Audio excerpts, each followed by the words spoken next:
Nagpulong naman po ang MMDA at ilang bus operators para planchain ang bagong sistema ng biyahe ng mga bus sa EDSA. Para sa karagdagang detalye, may live report si Steve Delisan. Steve?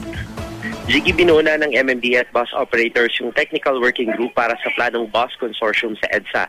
Sa ilalim ng panukala, Jiggy, magmamerge yung 10% ng kabuang dami ng bus sa EDSA para magkaroon ng express bus na biyaheng Trinoma North EDSA hanggang Mall of Asia sa Pasay. Ang board of directors din daw magpapatakbo nito pero maaring magkaroon ng 5% share yung gobyerno. Mas mabilis daw ito, Jiggy, dahil limited yung bus stop. Magkakaroon din ito ng sariling lane sa EDSA. May sariling oras ang alis ng bus kaya mga pasahero mismo yung maghihintay sa bus. Kalintulad ito ng bus rapid system sa Bogota, sa Brazil at sa Jakarta. Malaki raw yung may babawas nito sa problema sa mabigat na daloy ng trapiko.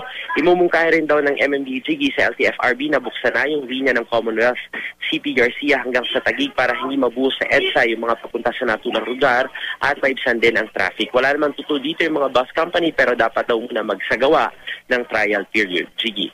Maraming salamat, Steve Delisan.